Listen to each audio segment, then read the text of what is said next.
que ça change.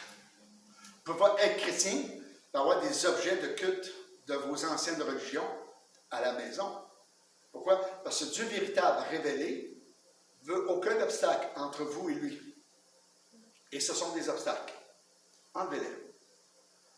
C'est que le deuxième commandement, les chrétiens doivent réfléchir aussi à savoir, il faut savoir ça et prendre des décisions les meilleures pour Dieu. Donc, nous, Francine et moi, on a pris la décision, même avec les enfants, de rien avoir qui représente le monde de la magie religieuse dans la maison. Et à partir de là, il n'y en a pas de problème. Pourquoi? Parce que mes enfants ne peuvent pas être attirés. Et quand ils rentraient chez leurs amis, puis ils leur montraient, puis leurs amis voulaient leur donner un ange. Tu sais, ça, c'est la représentation de l'ange Gabriel qui va te protéger. Mes enfants disaient, non, merci. Moi, j'ai Dieu véritable dans ma vie. Je n'ai pas besoin des anges. Donc, une place n'est demandé de prier les anges en passant non plus. Ça fait quoi dans nos vies? Ça fait que nos familles ont cessé de nous envoyer toutes sortes d'affaires, des objets religieux pour notre protection. Ils ont cessé, puis ils n'en trouvent pas chez nous. Ah, peut-être tu peux trouver un ange à quelque part qui nous a été donné pour on a oublié de le jeter. Peut-être. Mais si tu viens chez nous, tu le vois, je vais le jeter, c'est sûr.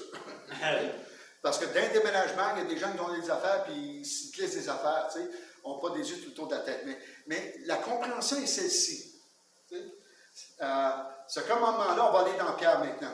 2 Pierre, chapitre 3, versets 9 et 15. Le Seigneur ne tarde pas dans l'accomplissement de sa promesse, parce que les gens vont dire beaucoup, ouais, mais si c'est vrai toute ton affaire, pourquoi Dieu n'est pas revenu encore? Pourquoi se donner la peine?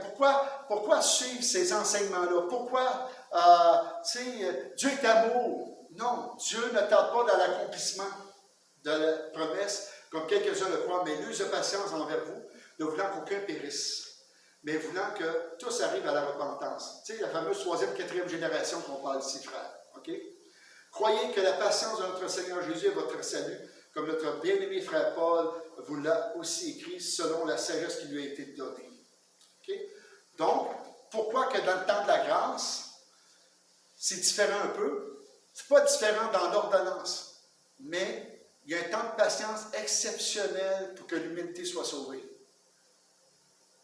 C'est pour ça que le Seigneur, moi je dis tout le temps, le Seigneur endure la bêtise du christianisme. Quand on parle de christianisme at large, il y a beaucoup de statuts, il y a beaucoup de représentations, il y a beaucoup d'images. Tant que les évangéliques qui n'ont pas ça, là. Ceux qui sont évangéliques n'ont pas ça. Mais le reste, ils ont tout ça. Tout le reste du christianisme ont toutes ces pratiques-là. Dieu veut que l'humanité soit sauvée. C'est pour ça qu'on est dans un temps de patience. C'est pour ça que dans Pierre, il va dire ici que Dieu ne tarde pas dans l'accomplissement des promesses et de son plan divin. Pourquoi? Parce qu'il veut que le plus grand nombre soit sauvé.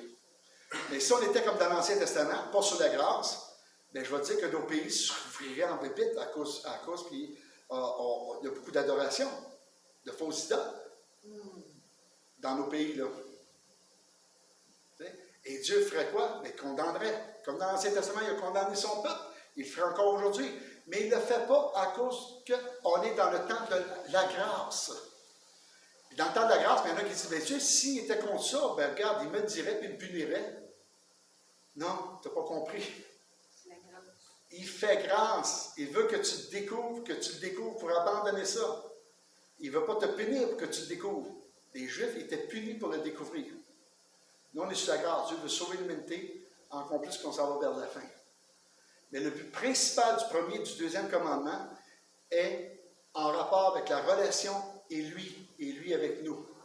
De rien avoir qui va s'opposer ou nous entraîner ou nous diriger ailleurs tout en croyant en lui.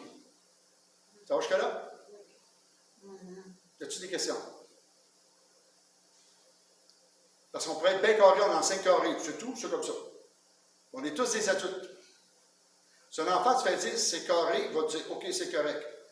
Mais à un moment donné, il va te dire mais pourquoi, puis pourquoi? Puis là, nous autres, les adultes, on y répond oh, c'est comme ça. Ça ne marche pas, là. On est des adultes chrétiens. Puis, c'est pas quelque chose qu'on a approché beaucoup dans l'enseignement, qu'est-ce que je fais là. Essayez de répondre à quoi servent les 2 premiers commandements. Rappelez-vous que les 4 premiers commandements, c'est en raison de notre relation avec Dieu et Dieu avec nous. Les 6 autres commandements, c'est en relation avec nous, avec les gens et les gens avec nous. C'est que si on a une bonne relation avec Dieu, on va avoir une bonne relation avec les gens qui nous entourent. Et ça commence par quoi? De rien d'avoir qui va entraver notre relation avec Dieu. Donc, pas d'autre Dieu et pas d'idole qui pourrait le représenter. Et là, on a une relation saine, parce qu'il n'y a pas de distorsion, de distraction ou de tirage de bande. Vous n'avez aucune question? Ceci dit, quand personne a des questions, c'est parce que personne n'a compris, je vais recommencer. Bienvenue! Un de mes profs disait ça sur mon R2. J'espère que ça a été clair, là. Non? Ça n'a pas été clair? Oui. Amen. Je pose la question, personne ne répond. Je dis, hier, René, tu as manqué ta shot à soir. Bon, on va terminer en prière. Seigneur, peux-tu bénir cette leçon de ce soir? Tu puisses prendre soin de chacun d'entre nous et qu'on puisse saisir cette réalité de ta présence, mais de relation que tu bâtis avec nous, que tu ne veux pas qu'elle soit entravée par quoi que ce soit. Ce que le premier et deuxième commandement nous enseigne, Seigneur.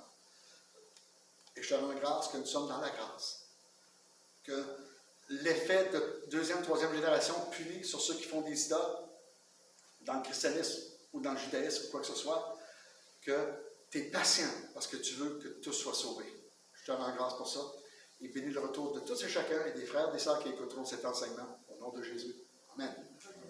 Amen. Gloire à Dieu.